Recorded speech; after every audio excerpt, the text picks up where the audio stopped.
नमस्ते सभी को। एक बार पुनः स्वागत है आपका इतिहास की क्लास में। हम आज अगला टॉपिक सांझा यानी मिडिवल हिस्ट्री, हम दो पार्ट पढ़ रहे हैं हिस्ट्री का, एक मॉडर्न वाला और एक मिडिवल वाला, यानी एक मध्यकालीन भारत वाला और दूसरा हमारा जो टॉपिक चल रहा है वो चल रहा है मॉडर्न इंडिया वाला। उसमें चल रहा है गांधी युग, यहाँ पे चल रहा है मुगल वंश। तो हमने जहांगीर तक पढ़ लिया था। कहाँ तक पढ़ लिया था? जहांगीर में, यानी 1627 में जहांगीर की क्या हो जाती है? जहांगीर की मृत्यु हो जाती है। 1627 में जहांगीर की मृत्यु हो जाती है और जहांगीर का जो मकबरा हुआ है शहादरा लाहौर के अंदर, शहादरा लाहौर में, जिसे किसने बनवाया था? इसकी पत्नी थी नूरजहां। नूरजहां ने इसका मकबरा बनवाया था। ठीक है, लेकिन देखिए क्या हुआ, जब ये इसकी मृत्यु होती है तो इसके उत्तराधिकारी कुछ ज़्यादा ही हो गए थे। देखिए क्या हुआ, थोड़ा सा आप एक बार इधर देखिए। सबसे पहले देखिए, मैंने आपको बताया था कि नूरजहां जुंटा ग्रुप बन गया था, यानी फारस में जब स्थिति खराब हुई तो एतमादुद्दौला, इसकी पत्नी असमत बेग, इसकी पुत्री मेहरुन्निसा और इसका भाई आसफ खां, ये चारों के चारों भागकर कहाँ आ गए? भारत आ गए। देखिए मैं एक बार थोड़ा सा आपको पूरा लिख कर समझाता हूँ ताकि आपके समझ में आ जाए। देखिए क्या हुआ, एक व्यक्ति था फारस से भागकर आया था, एतमादुद्दौला। कौन? एतमादुद्दौला।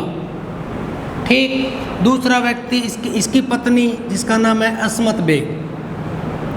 असमत बेग, ये थोड़ा सा आप ढंग से समझ लो, फिर ये सारी कहानी समझ में आ जाएगी आपको मैं जब बोलूँगा तब। एतमादुद्दौला, असमत बेग, ये फारस से थे। कहाँ से थे? फारस के थे।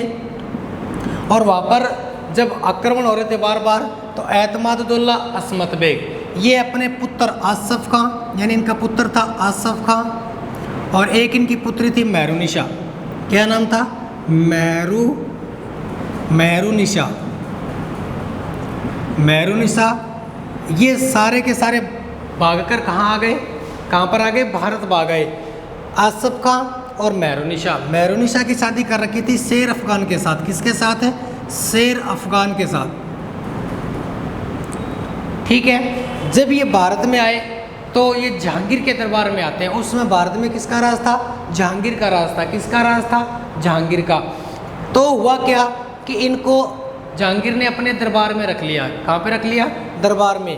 क्योंकि रखा क्यों? क्योंकि मेहरुन्निसा जो थी वो बहुत ही सुंदर लड़की थी और इसकी सुंदरता का दास बन गया था जहांगीर, यानी इससे बहुत ज़्यादा प्रेम करने लग गया था। जहांगीर के सिर्फ एक ही बीमारी थी, वो ये नहीं देखता था कि ये लड़की हमारे लायक है कि नहीं, कुछ है कि नहीं, बस एक ज्वाला उमड़ती थी दिल के अंदर प्यार करने की और वो उसको प्राप्त करके रहता था। और इसके लिए इसने क्या किया? जहांगीर ने शेर अफगान की क्या करवा दी? हत्या करवा दी। क्या करवा दी? शेर अफगान की हत्या करवा दी। और मेहरुन्निसा के साथ क्या कर ली? स्वयं शादी कर ली। और मेहरुन्निसा को किसकी उपाधि दी? नूरजहां की उपाधि दी। किसकी उपाधि दी? नूरजहां की उपाधि दी। और इसके साथ क्या कर ली? स्वयं जहांगीर ने शादी कर ली। ठीक है, नूरजहां ने क्या कर ली? शादी कर ली। अब नूरजहां के पहले एक लड़की भी थी। नूरजहां के पहले क्या थी? एक लड़की थी। ठीक है, नूरजहां के पहले एक ऑलरेडी लड़की थी, लेकिन इसने ये नहीं देखा कि तू दिल्ली का सुल्तान है और एक विधवा के साथ शादी कर रहा, बहुत अच्छा था। प्रेम में वशीभूत होकर इसके साथ क्या कर ली? शादी कर ली। ठीक है, जबकि जहांगीर जो था उसकी पहली शादी, एक शादी और हुई थी जयपुर के कछवाहा वंश के साथ, भगवान दास की लड़की मानबाई के साथ। और दूसरी इसकी शादी हुई थी मारवाड़ के राजा, मोटा राजा उदय सिंह जो था ना, उसकी पुत्री के साथ, जिसका नाम था जगत गोसाई। ठीक है, अब मानबाई के तो पुत्र होता है खुसरो। क्या होता है? खुसरो। और इसके होता है खुर्रम। समझ में आ गई? और अब देखो इधर सारे, थोड़ी कहानी समझ में आएगी आपकी। अब शासक बनेगा सांझा। अब उत्तराधिकारी कितने हो गए? एक तो नूरजहां। अब नूरजहां के एक लड़की थी, नूरजहाँ की एक लड़की, यानी शेर अफगान की और महरुनिसा की एक लड़की थी, उसकी शादी नूरजहाँ ने कर दी शहरयार के साथ, शहरयार के साथ, ठीक है। और दरबार में सबसे ज़्यादा चलती किसकी? नूरजहाँ की। तो नूरजहाँ का दामाद कौन हो गया? शहरयार। जबकि आसफ खां की एक पुत्री थी, उसका नाम था अर्जुबंद बानो बेगम, अर्जुबंद बानो बेगम, अर्जुबंद बानो बेगम। इसने आसफ खां ने अर्जुबंद बानो बेगम की शादी किसके साथ कर दी? खुर्रम के साथ। किसके साथ? खुर्रम के साथ, जो आगे चलकर क्या बना? शाहजहां बना। क्या बना? शाहजहां बना, ठीक है। लेकिन जहांगीर जब मृत्यु की स्टेज पे था, मृत्यु होने वाली थी, उसी समय क्या हुआ? नूरजहाँ ने शहरयार जो था, यानी उसका दामाद जो था, उसको कंधार विद्रोह का प्रमुख बना दिया, ठीक है। अब जब उसको प्रमुख बनाया गया तो आसफ खां जो था वो ये समझ गया कि हो न हो कल को जहांगीर की जब मृत्यु हो जाएगी तो मुगलिया सल्तनत का जो उत्तराधिकारी है वो कौन बनेगा? नूरजहाँ का दामाद शहरयार बनेगा। और उस समय खुर्रम जो था वो दक्षिण में था, ठीक है। तो इसने क्या किया कि जब जहांगीर की मृत्यु होने वाली थी, उसी समय आसफ खां ने खुर्रम को पत्र भेजा कि आप जल्दी से जल्दी करके उत्तर भारत में आ जाइए, नहीं तो शहरयार क्या बन जाएगा? प्रमुख या उत्तराधिकारी बन जाएगा। तब शाहजहां ने कहा कि मैं बहुत ही जल्दी आने की कोशिश करूंगा, आप क्या करो कि आसफ खां ने कहा कि शहरयार को और इनको क्या कर दो? मौत के घाट उतार दो। तब जैसे ही जहांगीर की मृत्यु हुई तो खुर्रम तो था नहीं वहाँ पे, तो आसफ खां ने द्वार बख्श को उत्तराधिकारी बना दिया। ये खुसरो का पुत्र था द्वार बख्श, इसको उत्तराधिकारी बना दिया, ठीक है। और जैसे ही खुर्रम उत्तर भारत में आया, आसफ खां ने शहरयार को और द्वार बख्श दोनों को पकड़ लिया और शाहजहां के कहने पर इन्हें क्या दे दिया गया? मृत्यु दंड दे दिया गया। और उसके बाद 1627 में क्या बन जाएगा? क्या होगा? शाहजहां मुगलिया जो सल्तनत है उसका उत्तराधिकारी बन जाएगा, ठीक है। 1500, सॉरी यहाँ पर थोड़ी मिस्टेक हो गई, 1592 से 1727, ठीक है। यानी ये क्या बन जाएगा? इसका उत्तराधिकारी बन जाएगा, ठीक है।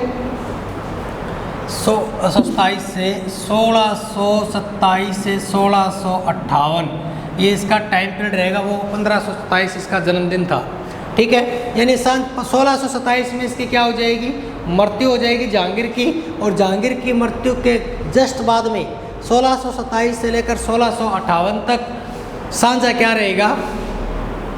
राजा रहेगा, ठीक है। ये थोड़ी सी कहानी थी, वो आपको समझ में आ गई होगी, ठीक है भी। किस प्रकार से शाहजहां को मतलब उत्तराधिकारी बना, तो किन मुसीबतों का सामना करना पड़ा, और इसका शासन बनाने में, इसको उत्तराधिकारी बनाने में सबसे अहम रोल था आसफ खां का।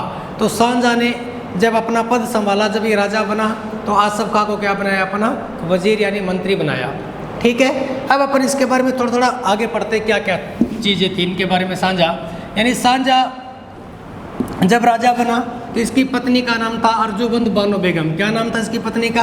अर्जुबंद बानो बेगम, यानी शाहजहां। और इसकी पत्नी का नाम क्या था? मुमताज़ महल, यानी अर्जुबंद बानो बेगम, जो दुनिया के इतिहास में किस नाम से प्रसिद्ध हुई? मुमताज़ महल के नाम से। इनके 4 पुत्र हुए, जिसमें औरंगजेब शुजा यानी शाहशुजा बोलते हैं इसको, मुराद और दारा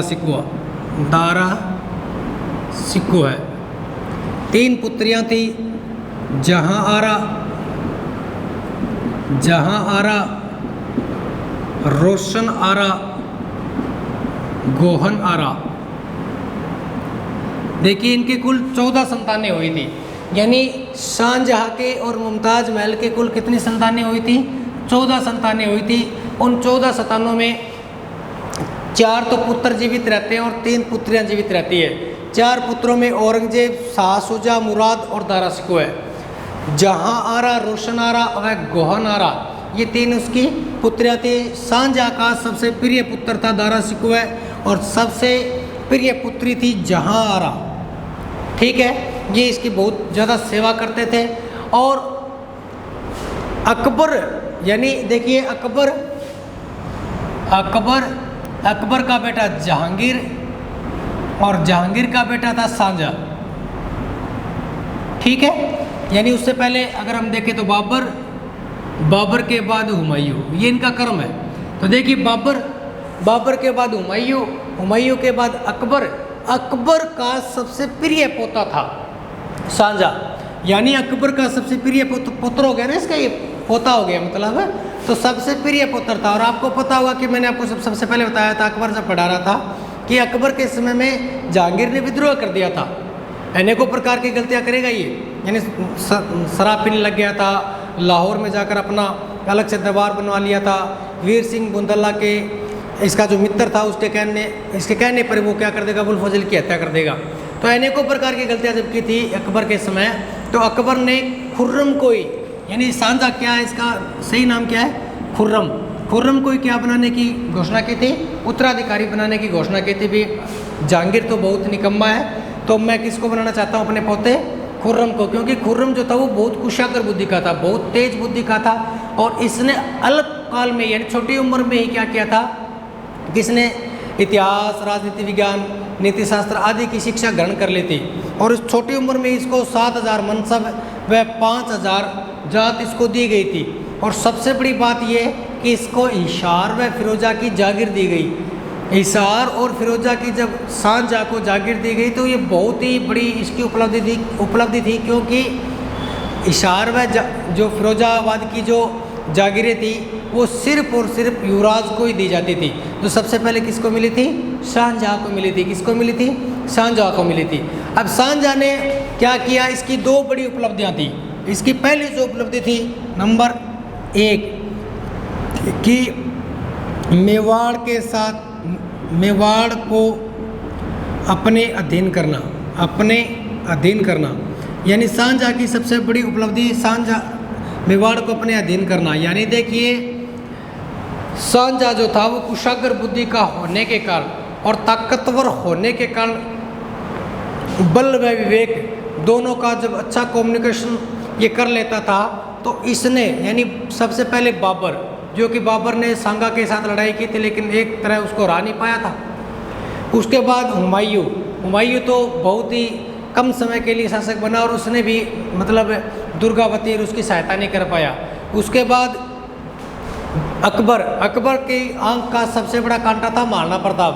तो ये जो बातें, यानी 75 वर्षों से जो संघर्ष चला रहा था मेवाड़ के साथ, जिसे इसका पिता, इसका दादा, इसका परदादा तक पूरा नहीं कर सका था, वो शाहजहां ने क्या कर दिया, पूरा कर दिया। और 1615 में आपको पता होगा, मैं जब आपको जहांगीर पढ़ाया था पिछले वीडियो में, तो अमर सिंह व शाहजहां के मध्य क्या हो जाती है कि संधि हो जाती है। यानी एक तरह से हम कह सकते हैं कि 75 वर्षों से जो संघर्ष चला आ रहा था, जिसको अकबर जो कि बहुत बड़ा सम्राट था, जहांगीर, हुमायूं, बाबर तक जो सपना पूरा नहीं कर पाए, वो शाहजहां ने अपने छोटी उम्र में ही कर दिया। यानी मेवाड़ का राजा जो था अमर सिंह, उसके साथ क्या कर ली, इसने संधि कर ली और वो उसकी क्या कर लेता है, अधीनता स्वीकार कर लेता है। ठीक है। और दूसरा जो उसकी जो मुख्य उपलब्धि थी वो थी मलिक अंबर को हराना। यानी देखिए, मैंने हर बार मैं जब हिस्ट्री पढ़ाता हूँ तब एक ही बात कहता हूँ कि एक तो होती है पश्चिमी सीमांत नीति, जो कि भारतीयों के लिए बड़ी मुसीबत का कारण बनी, जहाँ से हुण, तैमूर, चंगेज ये भारत पर आक्रमण करते थे। उसके बाद एक थी दक्षिण नीति, यानी दक्षिण को जीतना भारतीय राजाओं के लिए बहुत बड़ी समस्या थी। और मलिक अंबर जो था वो गुरिल्ला पद्धति का संस्थापक माना जाता है, जो कि गुरिल्ला पद्धति को सर्वश्रेष्ठ मानते हुए अनेकों प्रकार के आक्रमण करता था और उनको अंजाम भी देता था। दक्षिण भारत में उत्तर भारत के राजाओं के पैर नहीं टिकने देता था। तो मलिक अंबर को भी शाहजहां ने क्या कर दिया था, हरा दिया था। और यहाँ अहमदनगर पर अधिकार था मलिक अंबर का, और अहमदनगर को जीतने पर और मलिक अंबर को मारने पर ही खुर्रम जो है वह क्या बन जाता है, खुर्रम से शाहजहाँ बन जाता है। ये इसकी दो बड़ी सबसे उपलब्धियाँ थी। यानी शाहजहाँ जब शासक बना तो इसकी जो दो सबसे बड़ी उपलब्धियाँ थी वो यही थी कि इसने क्या किया कि एक तो मेवाड़ को अपने अधीन ले आया, दूसरा मलिक अंबर को क्या कर दिया, समाप्त कर दिया। ठीक है, ये इसकी उपलब्धि थी। अब अपन इसके मतलब जो विजय बयान है उसके बारे में एक एक करके पढ़ेंगे। सबसे पहला जो इसका विद्रोह था, इसके समय जो विद्रोह हुआ वो था बुंदेलखंड का विद्रोह है। बुंदेलखंड का विद्रोह है, बुंदेलखंड का विद्रोह। देखिए इधर जैसे मैंने आपको पिछले वीडियो में बताया था ना जहांगीर के समय कि जहांगीर का, देखिए जहांगीर का एक दोस्त था, मित्र था, जिसका नाम था वीर सिंह बुंदेला। वीर सिंह बुंदेला समझने की कोशिश करना आप लोग। देखिए बात जहांगीर की चल रही है। देखिए जहांगीर का मित्र यानी परम मित्र, अच्छा मित्र मान सकते हो आप इसको, वीर सिंह बुंदेला। ठीक है, और जहांगीर के कहने पर बुंदेला ने क्या कर दी थी, अबुल फजल की हत्या कर दी थी। अबुल फजल की क्या कर दी, हत्या कर दी। ठीक है, अबुल फजल की क्या कर दी, हत्या कर दी। ठीक है, यानी जहांगीर का मित्र वीर सिंह बुंदेला, ठीक है, और बुंदेला ने क्या किया, जहांगीर के कहने पर अबुल फजल की क्या कर दी, हत्या कर दी। जब अबुल फजल की हत्या कर दी तो क्या हुआ कि जब जो वीर सिंह बुंदेला था वो जहांगीर के दरबार में आया तो इसकी बहुत ज़्यादा प्रशंसा हुई, और ये मुग़ल दरबार में अपना एक तरह से आधिपत्य स्थापित कर लिया था और इसकी सबसे ज़्यादा दरबार में चलती थी। ठीक है, अब क्या हुआ, जब शासक बना कौन, शाहजहाँ, यानी जहांगीर से शासक कौन बन गया, शाहजहाँ। तो वीर सिंह बुंदेला का पुत्र था जुंजार सिंह। क्या नाम था, जुंजार सिंह बुंदेला। ठीक है, इसने क्या किया, ये दरबार में आ गया। कहाँ पे आ गया, दरबार में। तो इसकी भी दरबार में बहुत ज़्यादा चलती थी, शाहजहाँ के समय भी इसकी भी बहुत ज़्यादा चलती थी। तो एक बार शाहजहाँ के कहने पर इसने दक्षिण में मुग़ल जो कर लगते थे उनकी जांच पड़ताल के लिए इसको भेजा गया।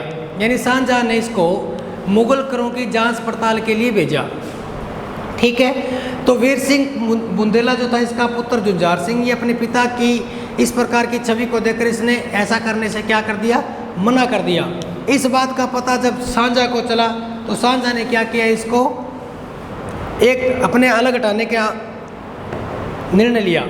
अलग हटाने का जब निर्णय लिया तो ये भागकर कहाँ चला गया, दक्षिण चला गया। यानी जुंजार सिंह कहाँ चला गया, भागकर दक्षिण में चला गया। कहाँ चला गया, दक्षिण में चला गया। ठीक है, तब शाहजहाँ ने क्या किया, औरंगजेब को दक्षिण भेजा। औरंगजेब को कहाँ भेजा, दक्षिण भेजा कि आप जुंजार सिंह को पकड़ कर लाओ। तब औरंगजेब जो आपको पता है बहुत ही निर्दयी शासक था, जाता है और जाकर जो जुंजार सिंह और था उसको क्या कर देता है, मार देता है। क्या कर देता है, उसकी हत्या कर देता है। क्या कर देता है, हत्या कर देता है। ठीक है, हत्या करने के पश्चात इसका जो प्रथम विद्रोह था बुंदेलखंड वाला वो क्या हो जाता है, सफल हो जाता है। ठीक है, उसके बाद इसका दूसरा जो विद्रोह होगा वो होगा खाने जहाँ का विद्रोह है। दूसरा कौन सा होगा, खाने जहाँ का विद्रोह है। खाने जहाँ का विद्रोह है, यानी ये खाने जहाँ जो था इसके भी मुग़ल दरबार में अच्छी प्रतिष्ठा थी। यानी मुग़ल दरबार में इसकी भी बहुत अच्छी प्रतिष्ठा थी। ठीक है, तो जब इस बात का पता चला शाहजहाँ को कि कल को हो ना हो खाने जहाँ भी विद्रोह कर सकता है, तो और इसने आगे चलकर विद्रोह कर भी दिया। क्या हुआ कि खाने जहाँ अपनी स्थिति को मजबूत करने के लिए दक्षिण की ओर भागा। दक्षिण की ओर जब ये भागा तो चंबल को पार कर भाग गया, इन चंबल तक तो चला गया। और चंबल तक जाने के बाद ये अपने धन को और अपने बीवी बच्चों को इधर छोड़ गया। ठीक है। इसके पश्चात जब सांझा को इस बात का पता चला तो उसने खाने जहाँ का विरोध करने के कारण उसको वापस बुलाया, लेकिन ये भागकर किसके पास चला गया? निजाम शाही के पास चला गया। किसके पास चला गया? निजाम शाही के पास चला गया। किसके पास चला गया? निजाम शाही के पास चला गया। और निजाम शाही के पास जाकर फिर वहाँ से मिलता हुआ ये कहाँ पर चला गया? बीजापुर। कहाँ पर चला गया? बीजापुर चला गया। कहाँ पे चला गया? बीजापुर चला गया। तो सांझा एक बहुत बड़ी सेना लेकर बीजापुर की ओर प्रस्थान करता है। कहाँ पर प्रस्थान करता है? बीजापुर की ओर प्रस्थान करता है। बीजापुर की ओर जब प्रस्थान करता है तो इसने मराठों को अपने साथ मिलाया। क्यों मिलाया? सांझा को जाने की जरूरत क्यों पड़ी? क्योंकि खाने जहाँ जो था वो अपनी स्थिति दिन भर मजबूत कर रहा था। और जब ये इसको पकड़ने का आदेश दिया गया तो जब तक ये चंबल पार कर चुका था, लेकिन इसकी दिक्कत ये आई कि इसका पूरा का पूरा धन और पूरे इसके जो बीवी बच्चे थे वो इधर ही रह गए। लेकिन ये भागकर बीजापुर के सुल्तान निजाम शाही के पास चला गया। जब इस प्रकार की एक्टिविटी सांझा ने देखी तो इसको पकड़ने का निर्णय बनाया। तो इसने क्या किया? खाने जाने मुगल जो सैनिक थे उनको दुड़ा कर मारा, बहुत उनकी हत्या करवाई। तब सांझा खुद एक बहुत बड़ी सेना लेके जाएगा, मराठों को अपने साथ मिलाएगा। मराठों को क्या कर लेगा? अपने साथ मिला लेगा। ठीक है। मराठों को अपने साथ मिलाकर खाने जहाँ का क्या कर देगा? वध कर देगा। क्या कर देगा? वध कर देगा। और इसके समय जो बुंदेलखंड का और खाने जहाँ का जो विद्रोह हुआ था वो दोनों के दोनों क्या रहते हैं? सफल रहते हैं। क्या रहते हैं? सफल रहते हैं। अब तीसरा जो इसका विद्रोह होगा वो होगा सिखों के साथ। किसके साथ होगा? सिखों के साथ, यानी सांझा वर्सेस सिख विवाद, यानी सांझा व सिख विवाद। सिख विवाद, इसको थोड़ा ढंग से समझना आप है। क्या हुआ था? देखिए इधर जब जहांगीर की बात चल रही है, जहांगीर के दो पुत्र थे, जिसमें एक पुत्र का नाम था खुसरो। क्या नाम था? जहांगीर के पुत्र का नाम क्या? खुसरो। इस खुसरो ने क्या कर दिया था? विद्रोह कर दिया था। क्या कर दिया था? विद्रोह कर दिया था। खुसरो ने जब विद्रोह किया ना तो ये भागकर सिखों के पांचवें गुरु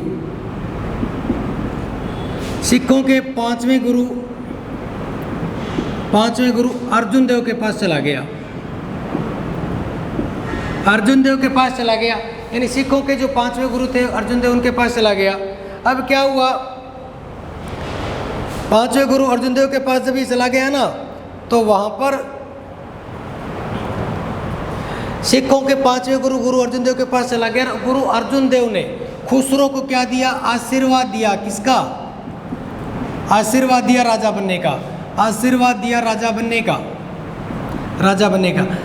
अब खुसरो ने तो विद्रोह किया था ना, इस बात का पता किसको चल गया? जहांगीर को चल गया। तो जहांगीर ने सोचा कि इस व्यक्ति ने विद्रोह किया, मेरे बेटे ने विद्रोह किया, वो आशीर्वाद दे रहा है। तो उसने क्या किया कि गुरु अर्जुन देव को फांसी पे लटका दिया। अब सिख और वो क्या हो गए? विरोधी हो गए ना एक दूसरे के।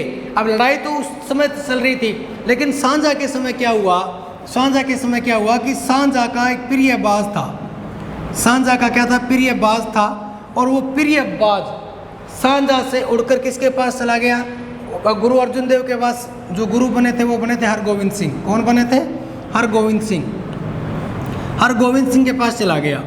ठीक है। सांझा ने अपने बाज को लौटाने के लिए जब कहा ना कि ये बाज तो हमारा है, तो हरगोविंद ने उस बाज को देने से क्या कर दिया? मना कर दिया कि हम इस प्रकार से नहीं देंगे, क्योंकि उनको तो मतलब मुगलों से तो उनकी बहुत बड़ी दुश्मनी हो रही थी। क्योंकि जब अर्जुन देव को उन्होंने फांसी पर लटका दिया था ना, और तब क्या हुआ कि उस समय सांझा का बाज चला गया और साथ में हरगोविंद जो थे वो गोविंद नगर बसा रहे थे। क्या बसा रहे थे? गोविंद नगर एक कस्बा बसा रहे थे। तो सांझा को इस बात का पता चला कि अगर ये छोटा सा बाज है हमारा खुद का, वो ही नहीं दे रहे और ये इस प्रकार से गोविंद नगर बसा रहे, तो कल को ये एक बहुत बड़ी शक्ति के रूप में उभरेगा। ठीक है, तो ऐसा करने के लिए इनको बोला, तो सिखों और मुगल जो सैनिक थे वो आपस में भिड़ गए, जिसमें बाद में पता बहुत बड़ी एक खून खराबा होता है। लेकिन न तो वो बाज देते हैं और न ही गोविंद नगर जो बसाने का जो काम चल रहा था उसको रोकते हैं। यानी एक तरह से देखा जाए तो सिख भी जो कम्युनिटी थी वो बहुत अच्छी तरह से उनका क्या कर रही थी, मुकाबला कर रही थी। ठीक है, जिसके अंतर्गत क्या हुआ कि पहला विद्रोह बुंदेलखंड वाला, उसके बाद खाने जहाँ, उसके बाद सिख वाला, ये तीनों के तीनों जो विद्रोह है एक तरह से देखा जाए तो सांझा के क्या रहते हैं, सफल रहते हैं। और सांझा की सबसे ज़्यादा जो रुचि थी वो स्थापत्य कला में थी। किसमें थी? स्थापत्य कला में, क्योंकि स्थापत्य कला में जैसे जहांगीर की चित्रकला में थी, उसी प्रकार सांझा की किस में थी? स्थापत्य कला में। और स्थापत्य कला में इसका बहुत ज़्यादा योगदान है। आज भी भारतीय इतिहास में ये हमारी प्राचीन जो संस्कृति है वो सांझा की एक तरह से स्थापत्य के प्रति रुचि दर्शाती है, क्योंकि इसने स्थापत्य के क्षेत्र में बहुत ज़्यादा कार्य किए थे। तो हमने पढ़ लिया था सांझा, इसके बाद इसका जो कंधार अभियान है, इसके बाद इसका जो पुर्तगालियों के साथ जो विद्रोह होगा वो अपन पढ़ लेंगे नेक्स्ट वीडियो के अंदर। देखिए धीरे धीरे मैं आपको इनकी प्रशासनिक नीतियाँ भी पढ़ा दूंगा, इनकी कला संस्कृति भी पढ़ा दूंगा। कम से कम 10-12 वीडियो और बनेंगे मुगलों के, तो आप लोग घर पर आकर बड़ी शांति के साथ